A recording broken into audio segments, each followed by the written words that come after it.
folks, and welcome to the Horror Corner.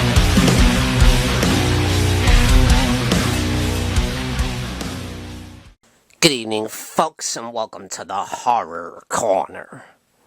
I'm your host, Sean Patrick Gersh, and this week we are doing Franchise Frenzy, the Part 7's. So this is going to get a little messy, guys, going to get a little rough. This series was created by the Horror Man and Horrific Nightmares JM. So we lost a few more franchises, and we're down to 15 at this point. So in that number, 15 is going to be Hellraiser Deader. God bless Doug Bradley for coming back to these movies every time. These thrown together sequels that weren't even meant to be Hellraiser movies. They were just different plots, and they threw Pinhead in there and like, let's make it a Hellraiser movie. Not the greatest. Next up is Leprechaun Origins, which I have as part of this 7-film collection. Interesting that this one is taken a bit more seriously than all the others. Which is kind of funny, since when you go back to the original Leprechaun, it's never been serious at any point. And it stars Hornswoggle from the WWE. Yes, the Leprechaun character from WWE. How poetic that he stars in this. Next up, we have Texas Chainsaw 3D. Which I didn't care for very much. It was supposed to be a sequel to the original 1974 classic. And it picks up from where that film left off, but I just don't like how they didn't do anything to make it look like a 70s movie, or feel like a 70s movie, or feel like it takes place in the 70s. It just looks like a 2013 movie. So yeah, I didn't really care for that one. Next up, we have Resident Evil, Welcome to Raccoon City. So it's kind of a reboot of the franchise. I guess they wanted to make it a little more like the actual games, which it is, but I actually rather watch one of the Mila Jovovich movies. But it's not bad, it's decent, got some good blood and gore and action. Yeah, it's watchable. Next up, we have Saw, the Final Chapter, which I have as part of this 7-film collection. Yeah, I'd have to say this was probably the worst film in the franchise. Definitely feel like it was a big step down, and definitely not a fitting end for the franchise, but luckily it wasn't. We ended up getting more anyway. You know what happens when they call a movie the final chapter. It's never the final chapter.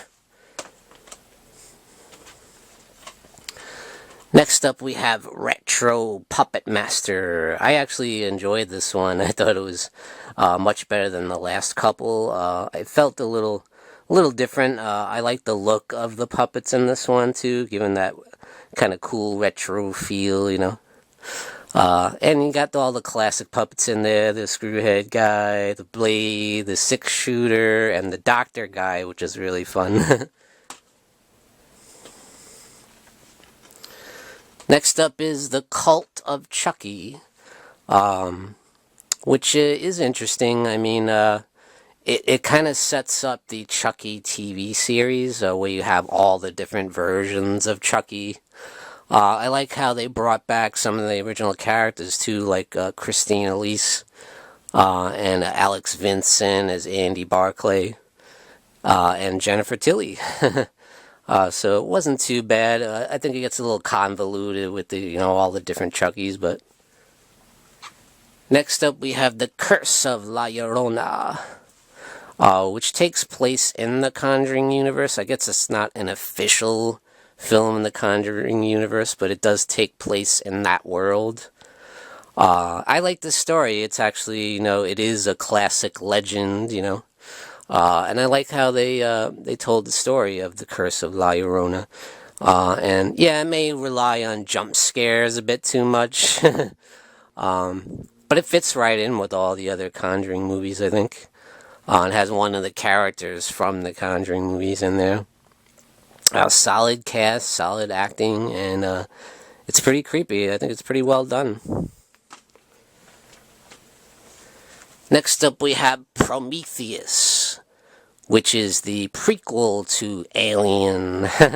And Ridley Scott actually returns to direct this film. And I'd say out of all the films in the Alien franchise, this is probably the most sci-fi. It's the most cerebral. Whereas, the original Alien was sci-fi horror, then Aliens was sci-fi action, the Aliens vs. Predator, sci-fi action. This one is just straight up sci-fi, I think. It's got some great visual effects. Some pretty good performances, too, by, of course, Charlize Theron. Yeah, it's pretty decent. It's pretty interesting, It makes you wonder, when you see the original Alien movie, there is that one scene that makes you wonder, what happened there, and they answer that here. So. Next up, we have Friday the 13th, Part 7, The New Blood, which I have as part of this 8-movie collection.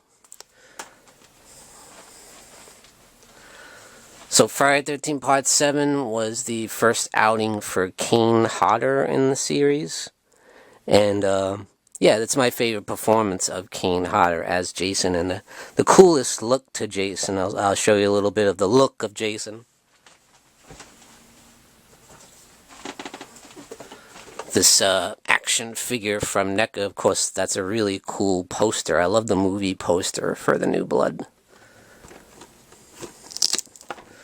And yeah, probably the coolest look of Jason in the entire series. A great prosthetic makeup effect, so you can see his rib cage, you can see his bones, his flesh. Really cool. One thing about the film, it was heavily edited by the MPAA. They really did a number, because there's not a whole lot of blood. The kills are very quick, and, some of them are off camera. Yeah, we don't get to see the blood and gore like, Friday the 13th is known for the kills, But overall, it's kind of the typical Friday the 13th movie. It's enjoyable. It's like Jason versus Carrie. You got the Tina character who has telekinetic powers, but she definitely does a number on Jason, that's for sure. Next up, we have Wes Craven's New Nightmare. And this is the 7th film in the Elm Street franchise, featuring the return of Wes Craven in the director's chair. And I think this is definitely a precursor to Scream. It's got a real meta feel to it. And it's a lot of fun seeing, the characters like Robert Englund as himself, Heather Langenkamp as herself, Wes Craven as himself. It's kind of fun, and it's definitely a darker version of Freddy, and this is a much more serious take. And I like that after the debacle that was, Freddy's Dead. Next up, we have Dracula AD 1972 from Hammer Films, showing the return of Christopher Lee as Count Dracula. Also, the very welcome return of Peter Cushing as Van Helsing. And he plays kind of two different versions of Van Helsing. Like a descendant of Van Helsing later on in the film, but it's funny because Count Dracula dies 2 times in this movie, at the beginning and at the end. And this movie is a lot of fun. You got Dracula coming into the modern age. Well, at least in the 1970s. It's a very 70s movie. With some definitely questionable music choice. One scene, there's this band that plays. It's like this old school, classic rock band, but they're really horrible, like this wannabe Lynyrd Skynyrd, and it goes on for like 20 minutes. Like, dude. Christopher Lee is awesome and menacing as always, but he doesn't have very much to do in this film, and that's what kind of stinks. I like how they bring in, the satanic rites stuff like they were doing with Taste the Blood of Dracula here. And you got the lovely Carolyn Monroe making her debut for Hammer. Next up, we got Frankenstein and the Monster from Hell from Hammer Films. And this is the last film in Hammer's Frankenstein series, starring the late, great Peter Cushing as the Baron Victor Frankenstein. And I think it's definitely a fitting end for his character and for the series. As they actually tried to replace him in the horror of Frankenstein, the previous film, with Ralph Bates. So it was great to see him come back and, finish the series off. And they actually probably could have continued the franchise the way this film ends. But I love the story in this one. I love the setting in the sanitarium, seeing the doctor do his thing, blackmailing people, and, and he has an assistant, and Madeline Smith is in there as a mute, who is his assistant as well. And we even get a little scenes where there's kind of a Beauty and the Beast aspect with the monster and the Madeline Smith's character there, which I thought was interesting. Yeah, really fun film. The only thing that I don't like is the prosthetic makeup job on the monster. He looks kind of ridiculous, like this big hulking, hairy beast man with, bald head. And it's funny when you see the monster try and talk sometimes, his lips don't even move because you can tell it's just a mask he's wearing. So definitely could have did a better job at that, but it's really cool to see David Prowse as the monster again, and he does a great job. Next up, we have Halloween H2O, 20 years later, which is the 7th film in the Halloween series. And it completely ignores parts 4, 5, and 6, which has always bothered me. I can never seem to get past that. But you do get Jamie Lee Curtis returning to the series, which is great, and she does a fantastic job. You can tell she's been through so much trauma with the events of, the first 2 films, because it only follows the first 2 films. It's interesting to see Michael in a different setting, too, as well. Getting out of Haddonfield. But yeah, it's a fun film, and it's definitely one of the best endings in the franchise, and it probably should have been the end of the franchise, but overall it does feel a lot like Scream. The same way Scream paid homage to Halloween, Halloween is now paying homage to Scream, almost too much, I think. And in that number 1 is Abbott and Costello Meet Frankenstein. Yes, a horror comedy in that number 1. So yes, this is the final film in the Universal's Frankenstein franchise.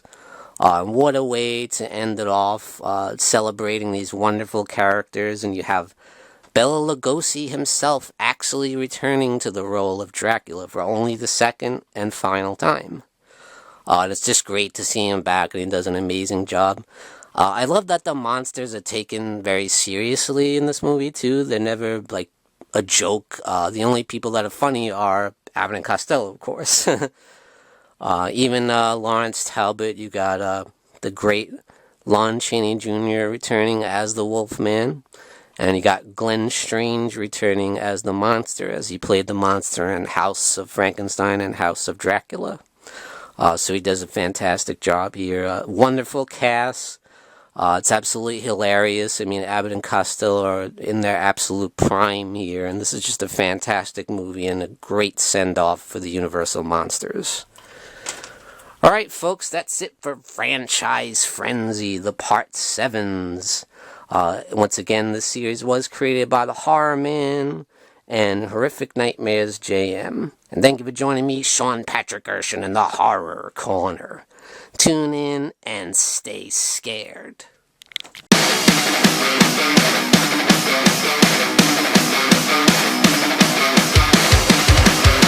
Good evening, folks, and we got some brand new merchandise for you over at www.thehorrorcona.com, and that's CONA.com.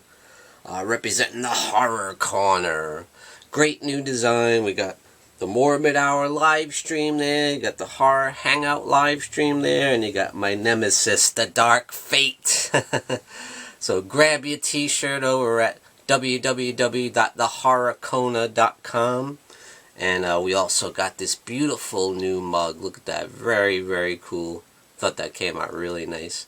So grab your merchandise today over at www.thehorrorkona.com. Folks, don't forget to grab your Sean Patrick Urshan gear and represent the Horror Corner.